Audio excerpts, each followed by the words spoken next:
Hi there, my name is Toby and this is Body Efficiency Training. And on this video I want to talk about technology. You see, technology really is overrated. I mean, modern technology.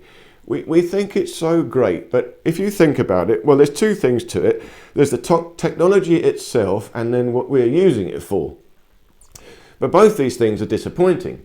I mean, we know we're living in the information age. The internet is supposedly so amazing. We can get information at the tip of our fingers. But that information, I think we all know 99% of it is nonsense. It's just rubbish. You see, in the old days when we just had books, what happened? It was hard work making a book. So you only put important information down. It's a lot of effort. Now it's so easy to record information. Every single little thing that comes out of our mind is recorded onto the internet. So we can find all sorts of garbage if we want. And then let's look at something else. I mean, mostly the technology we've got is helping us to be more lazy. It's taking us out of our body. It's taking us into our mind. So this is making our body less and less efficient. Even things like furniture. We're sitting on a sofa. We're lazing around on a soft bed. None of these things are actually good for our body. They're not helping our body posture, our body structure, our body strength. So it's as if we've become domesticated. We've become domesticated lazy in this modern high technology world. But I'd still argue this technology is not particularly high. It's not much different from the Stone Age, if you think about it. Where we're living in a box, and we're essentially still living in a box heated by fire. We lived in an old building before. We'd make it out of natural materials and we'd build a fire in it. Be no environmental impact, no health impact. We made our buildings out of natural materials and a natural fire burning inside. Well, now we've got unnatural materials, but we're still sort of living in a box with a fire. Sure, we've got gas central heating. Well, gas is still fire burning. And if we don't have that, we've got electric heating. Well, that still comes from a coal-fired gas power station. It's still just a box heated by a fire. There's not much improvement there. And we could do so much better. There is very evolved methods of heating a house, which I'll talk about in later videos. But this technology is nothing much. Well, what about transport? Okay, we can travel around. We've got fast cars now. All right, well, we had a horse and cart in the past. So it was slow. That was the only thing. It was slow. Now we can travel faster. But the horse and cart, you didn't have to pay any money for that. You just had to have a horse. If you had two horses, then you could breed them and you'd have a horse and cart for the rest of your life. Or you needed some hay or some grass and you look after your horse. Now you've got to pay to have a car, but it moves so fast and it looks so good. Yeah, but why do we travel so fast? What's the rush? Back in the old days, we weren't rushing. Why are we rushing? We're rushing because we've got so much work to do.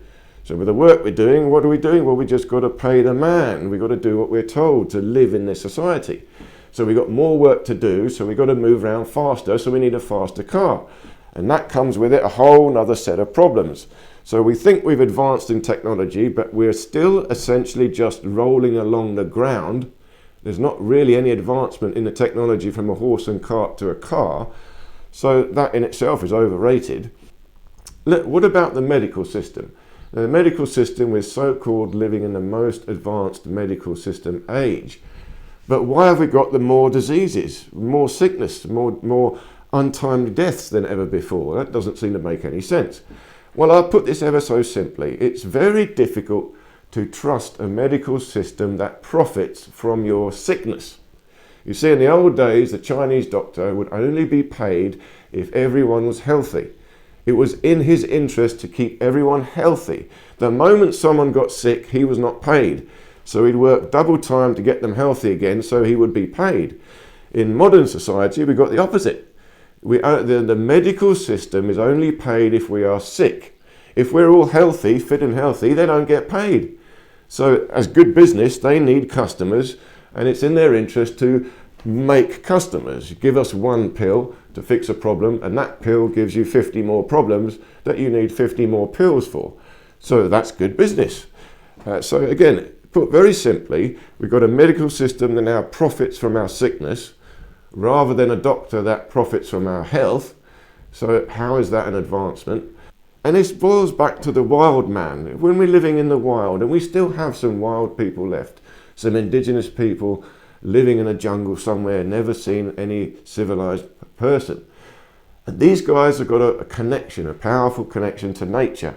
They're feeling that wild energy. There's an integration of their mind and body. And there's lots of films made of people gone to the jungle and lived a few days with the tribe. And those tribal people, they just laugh at us. They think we're babies. They couldn't leave us alone in the jungle for just an hour without us hurting ourselves or getting killed. We can't do anything. We can't move in the natural environment. But we've lost that connection to our body. We've lost that connection to nature. It's all gone into the mind. This information age, this computer age, is all visual, it's all auditory, it's all straight in the brain, very little in the body. And this puts us out of balance. And a lot of the technology we've got now, okay, you might argue communication. We can communicate well together now. But even this is not new. You can research this. There's a guy called Stubbenfield, 100 odd years ago. He invented a radio system that used the earth. As far as I understood it, he piggybacked off the Schumann resonance. There's a radio frequency passes through the earth. And all you have to do is stick a metal rod in the ground with a little earpiece, and you can tune in to someone on the other side of the planet and talk to anyone. So you can talk to anyone in this simple radio system using the planet Earth as the medium. But of course there's no profit in that, no money in that, and anyone can do it. So that didn't last very long. We need a system where people can profit from. I mean, arguably the biggest trouble we've got now is money. We're all living for money. Now, the wild man didn't really have much concept of money. It's all just bartering, you sharing what you need or trading what you need. And ultimately, we're sharing. The community worked together like a family. They didn't think of it as ownership of things. So it's a mentality that we have difficulty understanding now. Now it's as if we live for money, but money is an abstract, man-made concept. Well, I tell a lie. Real money is a mathematical thing, and it makes sense. A simple medium of exchange to help you barter one goods to the other. But what is created is the debt system.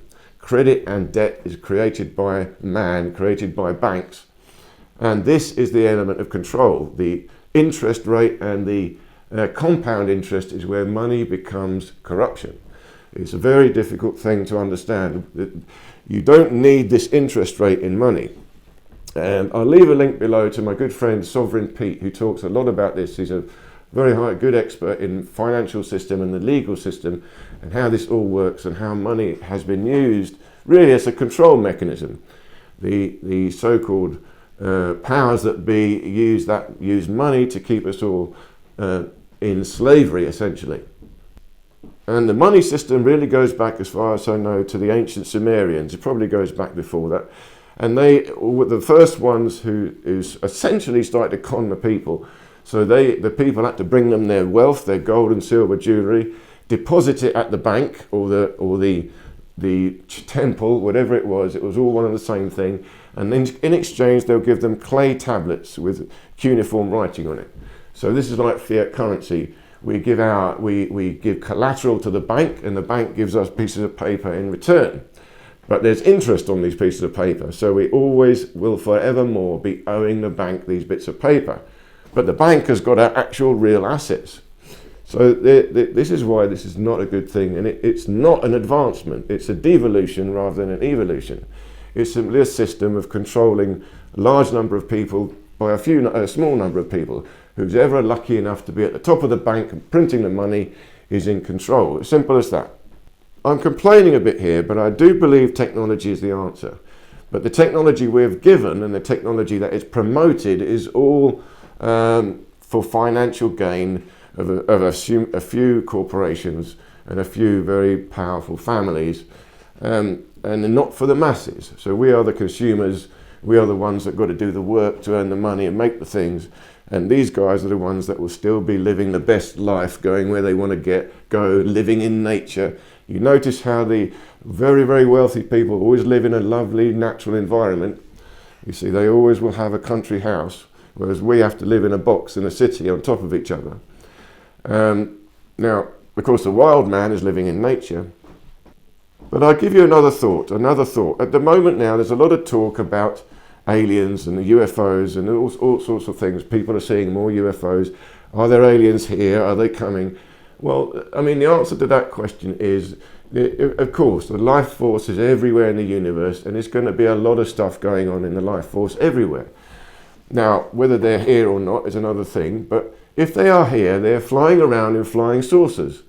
So if you're going to believe that, they've clearly got a technology that we haven't got. Or maybe we have got it. But that technology is the same. It's the same laws of physics everywhere. So what is it that they know that we don't know?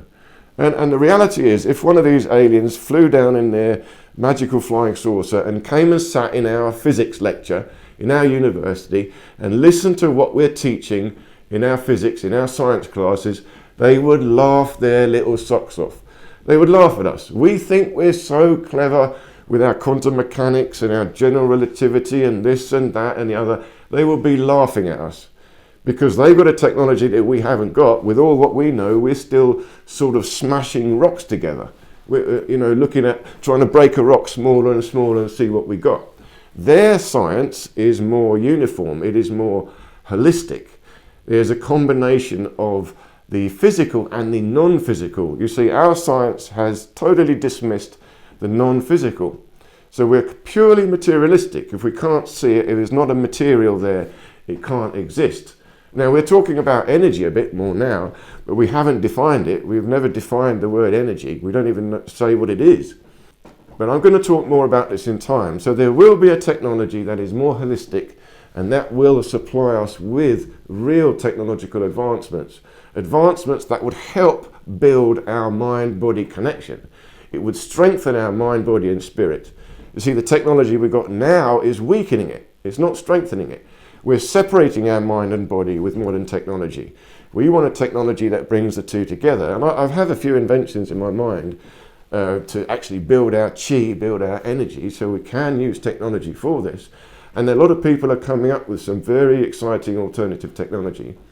And there is also a technology that I'm working on a project with that is an alternative to the financial problems, because there is a way of building a new money that would be fair and square and completely decentralized. There is a way of doing this, and I'll talk about this in time. But to sum up this talk, we're living in a world of technology that is so-called advanced, but if you look at it and think about it, well, let's look at movies. We're watching movies all the time, but all the movies we see, what are they about? They're about war, killing each other, revenge, or if they're comedies, they're all about dysfunctional families, dysfunctional people. They're talking about struggles, post-apocalyptic worlds. It's all about these sort of powerful emotions that are not bringing us peace and harmony. You see, what happens is, if you're watching a film about fighting and war and destruction, you've got a lot of adrenaline running through your body. It riles you up. And then when you leave the cinema, you're sort of worn out. You've done all your fighting now. And this, again, the powers that be like that, because we no longer have our energy back. We don't have any energy to rebel against society, to change the world. We sort of accept it. Yeah, world is all about killing each other. Yeah, whatever. We've lost any spark to fight for ourselves anymore. And this goes back to the Roman Empire. What were the games, the Roman games? Again, this is an outlet for everyone's aggression, everyone's anger, everyone's rebellion is released when they watch the games, people killing each other. And after that, they go home exhausted. No longer want to rebel anymore. They don't want to change the world. If we didn't have this, we'd realize that the way we're living is not right. We need to make some improvements to society. We have to think about how we can improve society. Well, how can we do that? The first thing we must do is improve ourselves, and we do that by improving our body efficiency. This will improve our energy. If we can get our energy going, this will clarify our mind. Our mind will also get stronger, and we'll see things clearer. And from here, we can start to build a better society and think about better technologies. Okay, I hope this made sense, and I hope this provoked some thinking in you. Once more, apologies for shivering. It's very cold and it's very early in the morning. But I wanted to say this stuff and get this conversation moving, because I'll talk bit by bit about this in time. Okay, thank you so much for watching. I look forward to seeing you in one of these other videos.